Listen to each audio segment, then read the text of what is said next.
Good afternoon and welcome to IntelliJAM, our regular dialogue with thought leaders in industry, science, and society. We are very delighted and honored to have with us today Dr. James Rothman, who I better known as Jim, my good friend from way, way back when a half century ago we were at Yale University together. But Jim has gone on to distinguish himself in many ways. He currently holds the position of Fergus Wallace Professor of Biomedical Sciences at Yale University. He's also chairman of the Department of Cell Biology at Yale School of Medicine. He's also director of the Nanobiology Institute at the Yale West Campus, and in addition is adjunct professor of physiology and cellular biology, biophysics at Columbia University.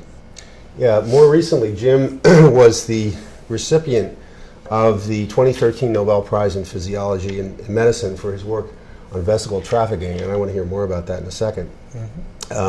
He's received many other prizes, too numerous to list here. He's also worked at many other prestigious institutions, including Memorial Sloan Kettering, Princeton, and Stanford. So we're delighted to have you here. Thanks for joining us today. Oh, thanks for having me, Tim. We'll have a wonderful conversation, I know. So, first of all, you list on your very detailed biography on Wikipedia, which is, by the way, how I keep up with Jim, that you're a cell biologist. For our viewers out there who are mostly going to be business people, what is cell biology in a nutshell? That's a really good question. Actually, I describe myself more often as a biochemist, and I don't write the Wikipedia article. Some other kind person did. But a cell biologist is interested in the organization of the cell as a unit. And I think we all know that life, every living organism is composed of cells. And it's only in the last 50 years that we've known that the cell has a very complex structure within it. And the cell biologist is mainly focused on trying to understand the way the cell is organized internally so that it can function as part of the body. What kind of research? I understand that you worked for years probably doing the research that got you the prize, the very delightful prize at a series of prizes. What can you explain the research? I've heard you do this before. I know you can do it in a way that I can give it a we try. will understand. But Tim and I, we always get to talk, but not always in front of the camera. Absolutely. Right. Okay, so the cell has a very complex, but at a certain level, very simple trafficking system within it.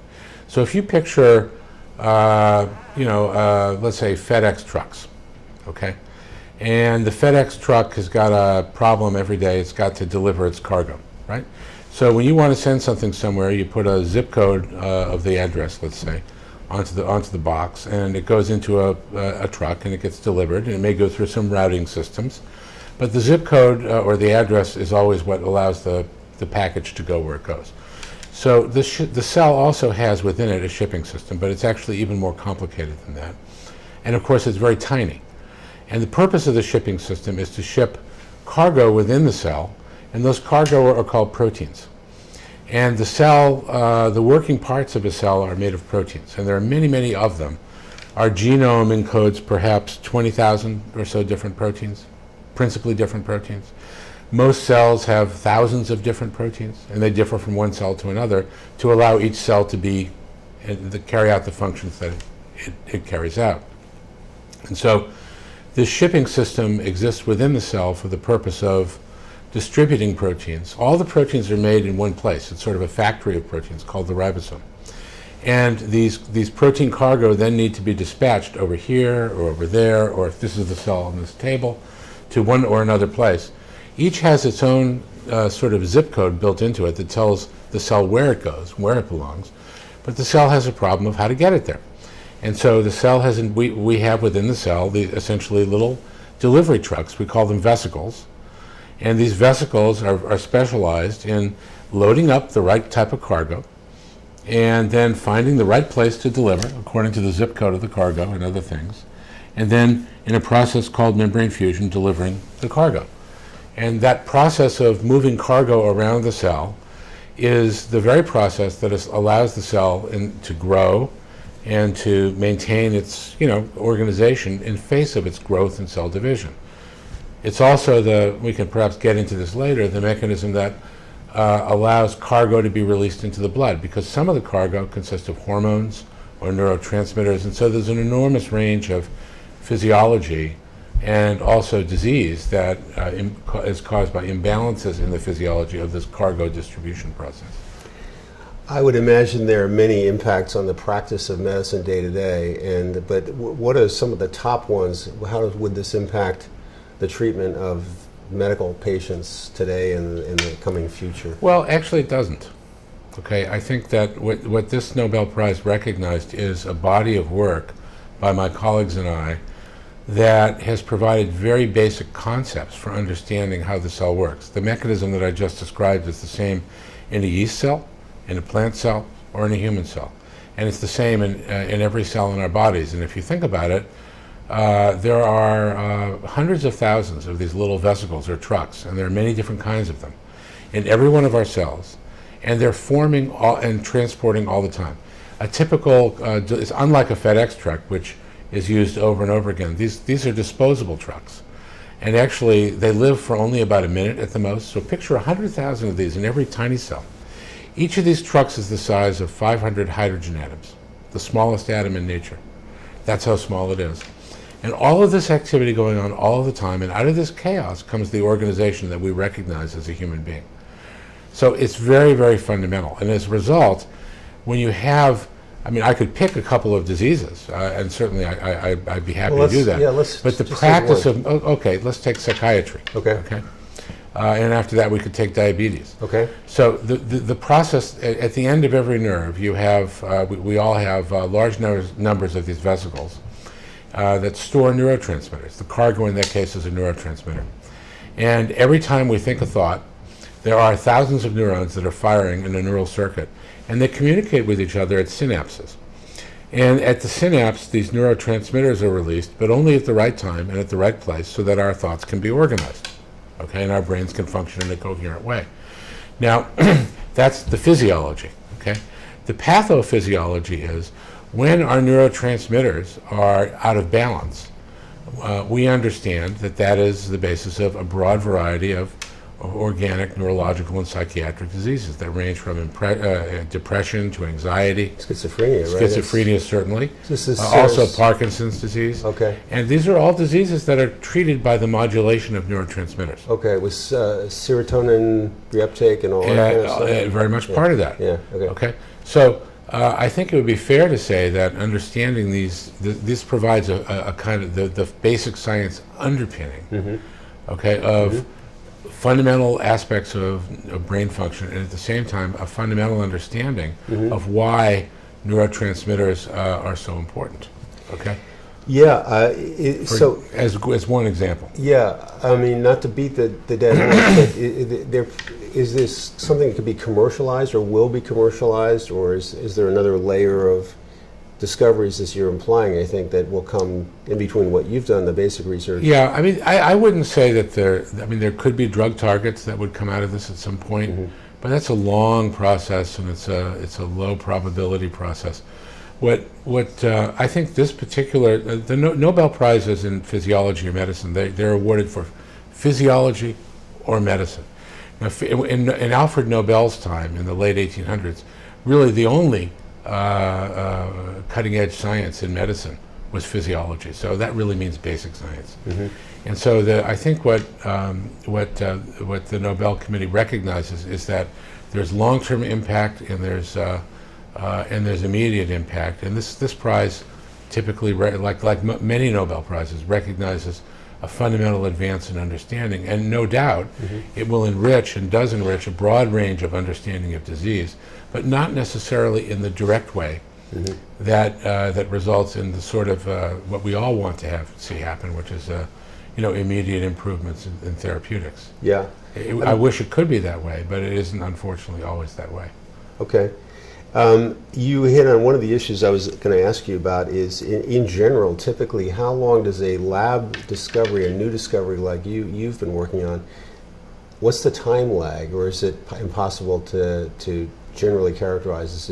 Is it 2 years? Is it 10 years? Is it longer than that? I would say for commercialize? really fundamental advances, probably half a century. Okay. Okay, it can be faster, Okay.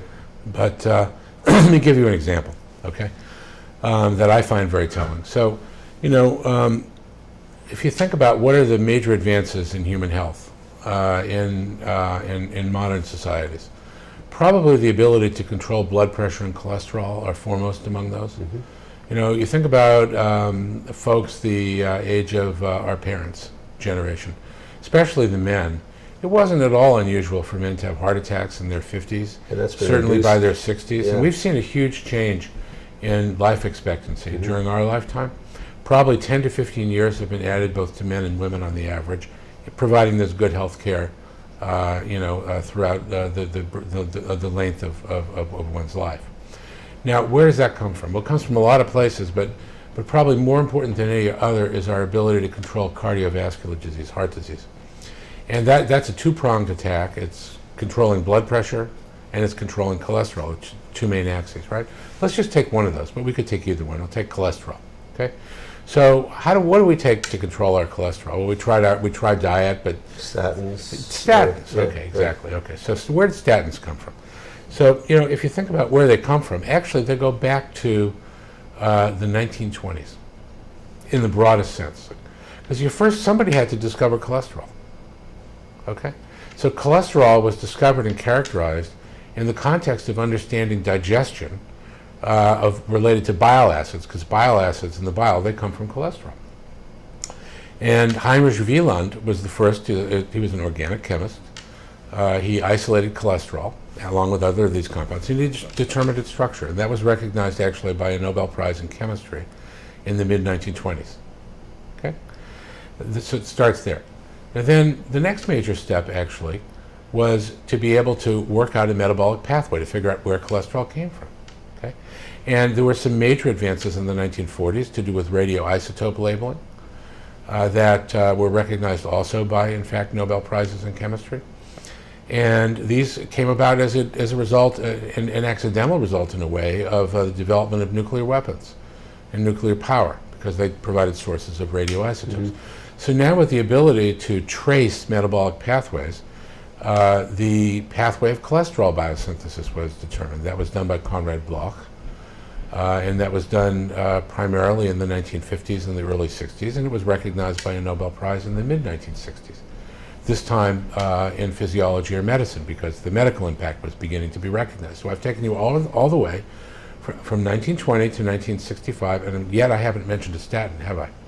Okay, because what came out of Conrad Bloch's work was the discovery of the enzymes that mediate the pathway of cholesterol synthesis. That's where the drug targets came from. Okay, then Michael Brown and Joseph Goldstein in the 1970s discovered the key process that controls cholesterol balance in the body. And they did that by studying humans who have a certain disease and working out the genetics and the biochemistry of that disease, where people who have this disease, familial hypercholesterolemia, they die of heart attacks oftentimes before more modern treatments in their teenage years or their early 20s. And so by building on Conrad Bloch's discovery, they were able to determine exactly the right point to intervene. And that was recognized by the Nobel Prize in Medicine and Physiology in the mid-1980s. Okay? And even that didn't do it, because there was a Japanese biochemist named Endo who screened large numbers of extracts of microbes and came up with the first prototype of the statin. Okay, that was only 10 or 15 years after that. And maybe someday Endo will appropriately receive a Nobel Prize, because his work really made statins possible. So what I've just to summarize, and I apologize for the long-winded, but it's a long process. So I've taken you from, a very basic discovery. Cholesterol is a fundamental part of life, and it has many roles that are important for the physiology of the body. That takes us back to the 1920s, up to the modern era. And it wasn't really until around the 1990s that we had the statins. That's a great segue to one of my questions, which is in the fields of generally related to research. I know you and I have talked offline about this. There seems to be more and more emphasis on ROI, the immediacy of ROI, particularly commercial enterprises like pharmaceuticals companies. But what you're implying is this is a long process. You can't necessarily, it's not a short-term process, a long, long, long build process. What are the, what's the implications for the productivity, so-called productivity of knowledge? Is this something that I'm working on that's fascinating? And we've seen R&D productivity in pharmaceuticals go down by a factor of 100. But we all, I think, with healthcare costs rising, as we all know, there's got to be some accountability for costs and all that. How do you balance, or how are we as a society balancing the long-term view that you need to have, that you individually and people like you need to have to see that horizon, versus the pressure for increasing pressure? I think you've even said in your academic work on funding and dollars. Well, okay, those are really good questions. I wish I had all the answers. I'm sure it's easy, but there's no doubt that as a society we're underinvested in fundamental science of all kinds, including biological science. And what's the definition of underinvested? Underinvested relative to the opportunity that it creates, underinvested relative to our competitors globally. We used to be, we were in the 1960s and 70s, the world leaders in investment in research and development. And we, by the way, were also world leaders in investment in our infrastructure. And I tend to regard those two as not being dissimilar.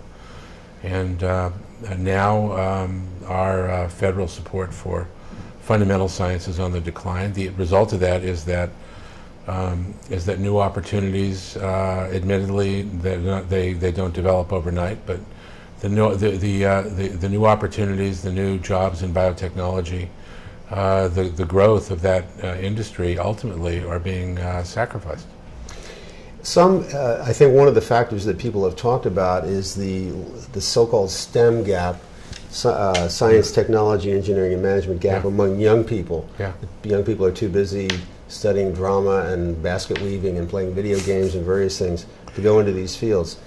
Is there any truth to that at all as part of what you're saying, or is that a leading driver, or is that just something journalists like to talk about? Can we come back? Is really the question is, can we come back? Can we reverse what you're saying and come back, and how do we do that? Yeah.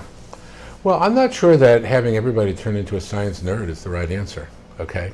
That might have been the right answer for me. It might not have been the right answer for you, as I remember us in our late teenage years. Okay, two paths went in the yellow. But there's a lot. At a certain level, there's a lot of effort going on. For example, I took part in a recruiting day for Yale, applicants. Okay, who we're trying to attract, who are specifically targeting STEM as their areas, and we want to build that up. And Yale is investing more and more in sciences. Generally, to the point that the folks in humanities complain a bit, okay, probably rightly so. And it is true that I just got back from Shanghai last week. I was taking part in some ceremonies at Shanghai Tech, which is meant to be it's a newly developed university. It's coming up out of a hole in the ground, but it will have 5,000 professors in the next several years. Okay, I've heard statistics along the lines of there being several hundreds of thousands of engineering graduates in just Shanghai or Beijing alone every year. I mean, no way to know if that's true, but you hear these stories, and they're probably directionally correct.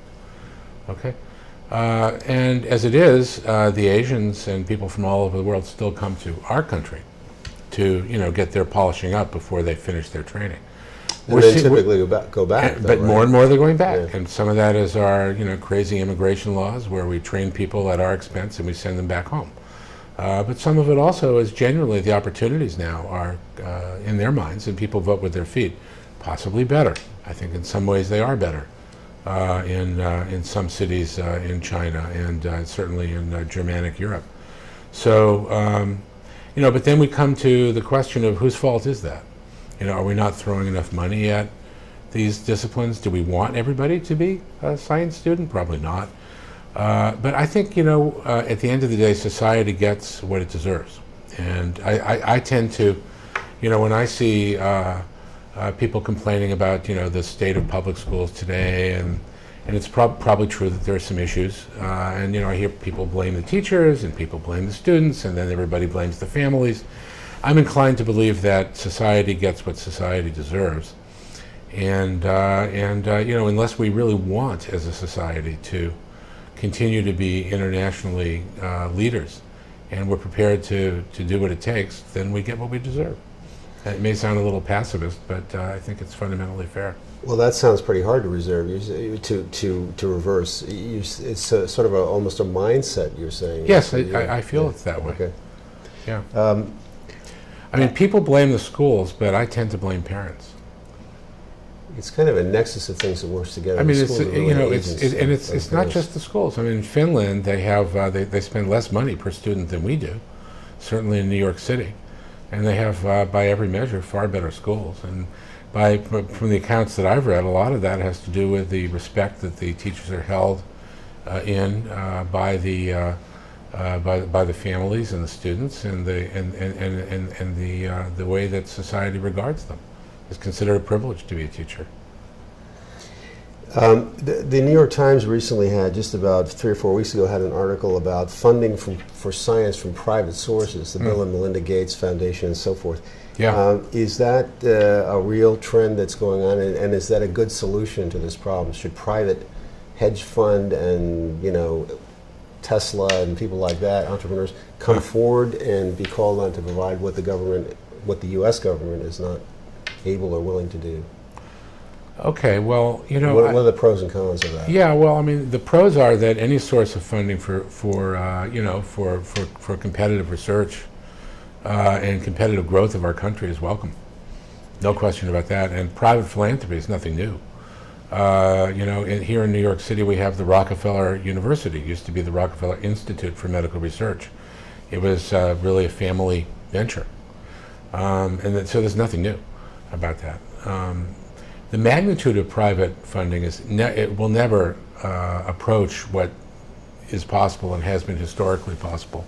The federal budget for biomedical research, mainly through the NIH, is about $30 billion a year. It's very unlikely that private funding will approach that. The major challenge that we're having is that budget has been, on the one hand, relatively flat. I mean, we had a very generous period of expansion, perhaps too generous, about 10 years ago for 5 or 6 years, and the budget essentially doubled in real terms. Following that, we've almost like a boom and a bust. The budget has kind of flattened out and sometimes even declined. What the enterprise really needs is steady at the wheel organic growth, and we haven't had that because it is in the end sort of a bit of a political process, like any appropriation is. But as a result, the total funding for research over the last 6 or 7 years, biomedical research, because of its flatness in real terms, has declined double digits. I've foreseen numbers in terms of purchasing power as low as 30%, less. Year on year? 30%? No, year on year, the absolute number can go up a couple of percent. It may even go down a little bit. I'm not an expert on these things, but it's been relatively flat in real terms. But the cost of scientific research goes up.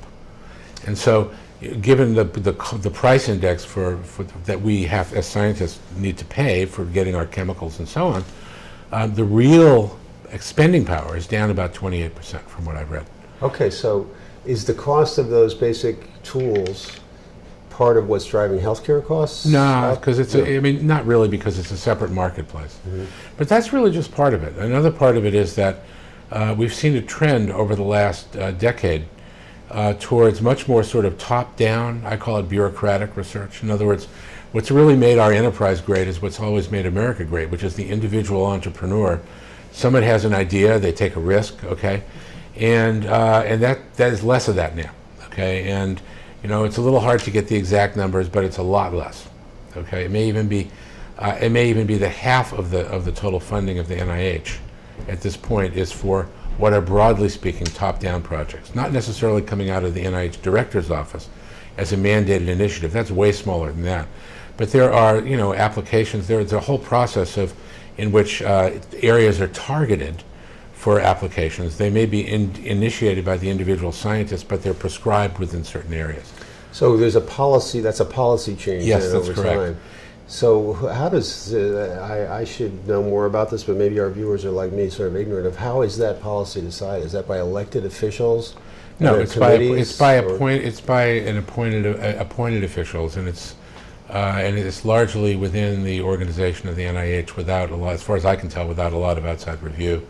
It tends to be consultative with the scientists that are engaged in the research, but particularly with science, as I understand it, with scientists engaged in the research that's going to be targeted. Okay, so but the end result of it is, look, the bottom line is that the NIH was set up to fund individual investigators based on their good ideas with a peer review system of similar-minded scientists. And it was set up and it functioned very well in a fair-minded way. The scientific enterprise has now gotten very big. It's because of its size as a part of the federal budget, it has become much more political. And there are appropriate demands on the federal budget to have more immediate consequence for people. And as much as we all want it, it can't always be. So the result of all of that has been an evolution, or let's say, I think, a mission drift of the NIH. And you know, every time I can, I try to call on the Obama administration, frankly, to have a look at the NIH from top to bottom. Have an outside group come in, not part of the NIH, maybe not even part of the government, and say, okay, what is the practical mission of the NIH? How has it changed in the way it's practiced as compared to the way it was set up? And maybe it should be that way, maybe it shouldn't be that way, but let's really have a hard look at the way the money is being spent. Because you know, as it stands right now, it's our scientists are, at least in the ones I see in biomedical research, are demoralized. The number are many of them losing their research grants. I myself lost my research grant this year, though you know, I don't. For me, you know, I'm less worried about me than I am about everybody else. Because if I lose my research grant, you know, what does that say about everybody else? And it's really the enterprise that is the greater concern. And the NIH being National Institute of Health or Institutes of Health, yeah, that's the bulk of the funding. Comes yeah, by far. All of it. Or so I never really came back to your issue, the point you raised about private. Okay, I mean, but there's a kind of slippery slope in the way of thinking. Okay, which is, yes, we welcome private support. In fact, we even depend on it oftentimes. Private support tends to be targeted towards specific diseases. When a donor has a family member who has a disease, then you know, you tend to, they quite understandably want to support research in that disease. But you know, I don't think that anybody who set out to understand, there was always a lot of funding for research in heart disease, but actually the statins didn't come out of that. And this is true over and over again. You know, the research that adds the deepest understanding in the broadest way illuminates the widest set of horizons. And that's a principle that is easy to say, but most people have a hard time somehow really internalizing and understanding it. Because private funding tends to be, in general, very targeted to specific diseases or specific technical goals. I mean, is there a role for serendipity and accidental discovery? Huge. Originally, that's why, you know, I was pre-medical studies when Jim was way farther along, but that was a path I decided not to pursue. But what turned me on as a teenager about medical stuff was discoveries, was 11 Blue Men, and about reading about Pasteur and discovering vaccines and Jenner and the cowpox smallpox. That really turned me on. But I found that, I mean, I think actually one of the questions I was going to ask you, it seemed to me, and I may have been all wrong in my adolescent naivete, but it seemed to me when I got up to the plate, so to speak, that medicine had been very successful in eradicating many common diseases like smallpox, tuberculosis, polio, and so forth. What are the remaining challenges left? I mean, where do we go from here? Obviously, cancer probably is out there, and maybe Alzheimer's disease. You see new disease entities. Well, even from the medicine point of view, we still understand too little about the basic mechanisms of disease, and even then about the basic mechanisms of life. Really? Yeah, really. You know, we understand a lot of details, but we don't understand how they come together to make an organism. Just take the brain. Okay, we understand. You know, I would say in a fair amount of detail how channels work in the brain to control electrical activity, how Synaptic transmission is controlled through neurotransmitters, and our work contributed to some of that. But I don't think we really have a very good idea about what consciousness is or how a brain functions. You know, the cortex of the brain, the neocortex, is where a lot of this happens, and it has a very characteristic architecture of multiple layers. We don't understand why that is. It's a complete mystery, as far as I can tell. And this is true over and over again. So, you know, in every one of these areas where if you start with a disease, like cancer is an imbalance among many different pathways. We've made a huge amount of progress, but we still don't understand some of the most fundamental processes about cellular decision-making that go wrong in cancer. Can I give you an example? Sure. Okay. I call this analog to digital conversion. Okay, because it's in the electronic world or the digital world, it's similar. You know, an analog to digital converter takes a continuous output and converts it into ones and zeros, a binary outcome. So a cell, let's take any cell sitting in our body, let's say this one here, right on my skin. Now that cell has to decide at any one time, it has to make a binary decision. Is it going to stay put? Is it going to commit suicide, a process we call apoptosis? Is it going to divide and make two cells? Or is it going to migrate to some other part of your skin or some other part of your body? And every cell has the opportunity to do all of those things. 99.9% of the time, nothing happens. They're making a decision to do nothing. Now, in a cancer, okay, that decision-making process is perturbed. Cells that belong, that should stay in one particular organ, they move to another. That's metastasis. Cells that should be committing suicide because they're starved for oxygen or what have you, they don't. Okay. Cells that shouldn't be dividing, they do, okay? Cells that are normally, on what basis do they make those decisions? Well, they integrate a wide range of analog signals. So we have a large number of hormones, some secreted throughout the body, like insulin, others, growth factors, cytokines, they go through a lot of technical names. There's literally hundreds of them that have local circulations just within an organ or a tissue, okay? So those are the analog signals. Okay, and so if you imagine that there's, because it's way more complicated, imagine there's 10 of them. And you have so much from this and so much of that one and so much of that one, and the cell is picking up that balance. It has to integrate that analog signaling environment, and it has to come out with a binary outcome.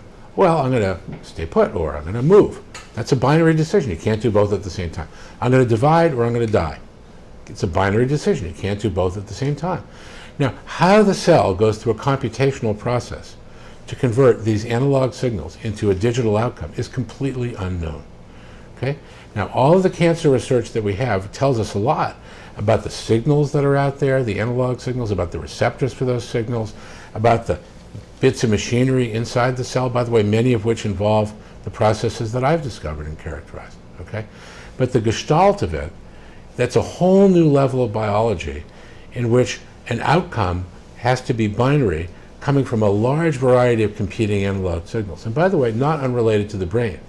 The definition of consciousness is one. There's only one consciousness, right? You can only think one thought at a time, but you know there's a lot going on under the hood. Freud perceived that a century ago, right? So that's also a version of an analog to digital conversion.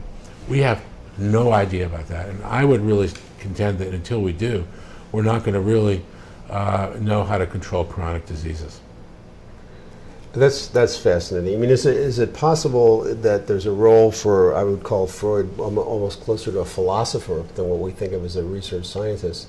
Is there possible for there's a higher level role for sort of philosophical inquiry? Well, I mean, I wouldn't go that far. Okay. Probably someone might. Okay. I wouldn't. Okay. But what I do think is that there is we have this big data revolution going on outside of health. Good, I'm glad you brought that up. Yeah. Biological research. Yeah. Okay, and its great strength is that you collect lots of data about lots of things going on, which you don't really necessarily control. You collect the data, and out of it you try to look for patterns that are predictive. Okay, well, what I just described to you is a lot of things going on in the body and in the cell, and we're getting pretty good at measuring them and learning about them individually. There's a difference. We have more control, at least in experimental situations, but in real life and in medicine we don't. But we can collect this data. But what we lack is the conceptual framework on the basis of some first principle, okay, to understand the meaning of that big data, okay? There's a disconnect, and that analog to digital divide in a way is what I'm just describing. You know, you have your body, if it has lots of chemicals, we can modulate those chemicals. We want as a digital outcome, we want to go from sick to not sick, okay? So in a way, it's a big data problem. And but what I'm actually in some ways more hopeful for healthcare as a big data problem, because in the social arena, which is where big data currently plays, there are no sort of hardwired, or at least we don't know of any biological principles. There's no genetic determinism, we don't think, to the same extent. There probably is some. But, you know, there's not going to be, I think, some underlying hard theory. The sociologists will always have their competing theories. But with better and more complete understanding of this fundamental research and this analog to digital problem in its broadest sense, we could imagine evolving a theoretical understanding that would allow us to use this big data and use it better. But I'm hopeful there'll be some dialogue between the two, and we're seeing that also in the life sciences. I mean, I'm glad you brought up big data, because you and I talked a couple weeks ago about this, about in business it's fashionable, and some people, including myself, think totally incorrect, but it's fashionable to say that put enough data together, you'll find correlations and things that you didn't know about. And yeah. As opposed to the traditional, as I understand it, scientific view is that you have a hypothesis, it's causation, it drives that big idea, mm-hmm. and then you look for data against hypotheses. Mm-hmm. And I think you mentioned the other day, but that idea of big data and correlational studies actually has some validity and is certainly attracting a lot of attention and funding and so forth. It is. Is it hype or reality? Or well, no, it's not hype. I mean, there is, I'm looking at your book over there called Big Data. Yeah. There is big data in biology. There's the pattern of, there's the sequencing of genomes. We have patterns of DNA sequences. There's the pattern of expression of genes. We have patterns of that. There's an enormous effort going on now to characterize patterns of big data with respect to biology, even at the subcellular level in health and in disease. And there are important hypotheses that are being generated from that. And it's an important style of research. There's no doubt. Is that an inefficient way to do it, though, or is it? People, you'll get different opinions on that. Yeah. I tend to think that it's relatively inefficient in the sense that oftentimes the people that are doing it are focused more on, they're sort of professional in this, either as medical doctors or as statisticians, and don't necessarily know as much as, or take the trouble to know as much about the underlying biology as is already known. I tend to think those two approaches infused together will be, even more successful than either one alone. I mean, it's kind of content agnostic, as you say. It's a little bit. Yeah. By the way, the book right below the big data is Nate Silver. You guys can't see, but The Signal and the Noise, which largely refutes big data from a guy who did a lot of data prediction. The other book is about people who are sort of journalists. Well, it's sort of funny that you have them together, isn't it? I had to see if he could generate some controversy there, but. I have to just ask you about so-called Affordable Care Act, Obamacare, and which I think we all think has had a lot, or will have, and is having a lot of effect on distribution of health care and distribution of health care costs, but maybe not as much effect on its large and rising overall cost. Do you have any thoughts on how we as a society can address that, the 17% or 18% of GDP we spend on healthcare? Is that just a fixed number? Can we drive that down? And if so, what as a society can we do to do that? Well, as you know, I'm not an expert on this by any means. Well, as an informed citizen. But but my impression is that, at some level, our healthcare costs go up because we get value for it. If you look at any of the, we're in our 60s. Soon we will be more in the beneficiary rather than the producer category. Yeah. When it comes to healthcare, and we expect to live longer periods of time than our parents, for the most part, and that's because of a whole series of incremental advances. Most of the advances in healthcare haven't been as dramatic as, let's say, the polio vaccine, for example, or the development of antibiotics. As singular as those. But when you examine the long-term survival of folks who survive multiple bouts with cancer, multiple bouts with cardiovascular problems and so on. And believe me, there's a lot of progress to be made, but a lot of progress has been made. And if you look at the things the experiences that people have in the hospital today, the tools and the technology, they're amazing relative to what they were 20 or even 10 years ago, and certainly 30 or 40 years ago. And there's a cost that's associated with that. So there's a legitimate rise in healthcare costs that we truly benefit from. Okay? We're using more of it and it costs more because it's Right. better, basically. Okay. So there's an element of that. Yeah. Superimposed on that is an artificial cost, which is evident by the mere fact that our costs are roughly double that as a percent of GDP of European countries that have similar outcomes. Okay, and actually it's more than double that of Singapore, which even has better outcomes. Okay, so some of that is clearly the payer system. And the only way to control costs that I can see as a citizen is to have a single payer system. I don't see any way around it. Now maybe some genius will find some way around it, but that system does work and is guaranteed to control costs.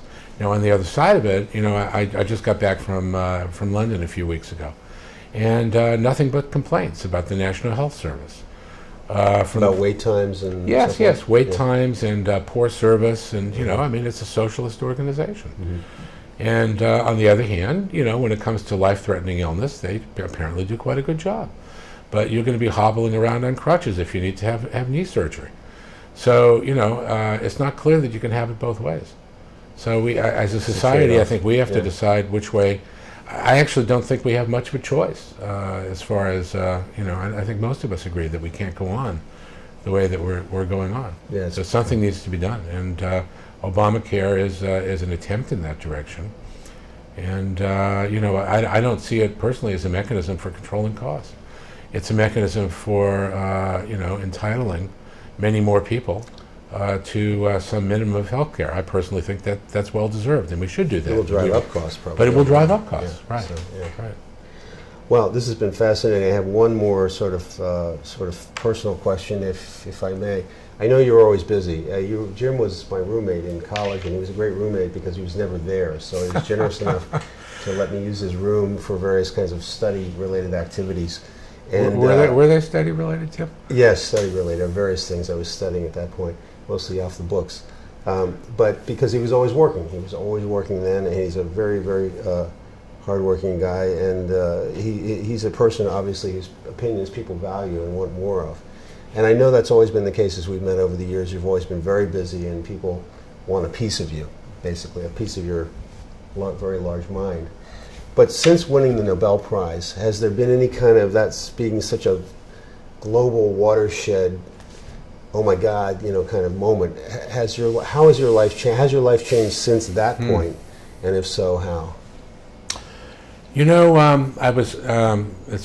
I get asked that a lot, and what I think encapsulated is I got an email from a friend of mine who received the Nobel Prize half a dozen or so years ago, and he said, "Well, how's it going?" And I said, "Well, I feel like I've exchanged a treadmill for a more rapid treadmill." I think that about summarizes it. Okay. No, life is very busy. I'm hoping. My wife Joy and I talk about this a lot. We're looking forward to next October, when there's a new crop of newly manufactured Nobel laureates, so some other schlepper has to get on the rubber chicken circuit. Well, that's great. Enjoy your year of doing it. I mean, it's a lot of fun. I won't deny it. That's great. It's a lot of fun. Well, we are very honored that you made some time in your very busy schedule for us today. And this has been a great IntelliJAM, another dialogue with a leader and thinker, Dr. James Rothman, a leader, Nobel Prize laureate, and a leader in science. And really, your outlook on society and society's problems has always impressed me as being beyond the average noodler with test tubes and so forth. Well, I got to say, just by way of closing, thank you, Tim, for very thoughtful questions. And it's my pleasure. We've known each other for so long. It's been this is really the first time I've ever experienced repeated compliments from you, and so only kidding. It's been a lot of fun. Thanks so much, Jim. Okay. Take care. Thanks for a fun hour. Thank you. Okay. Bye.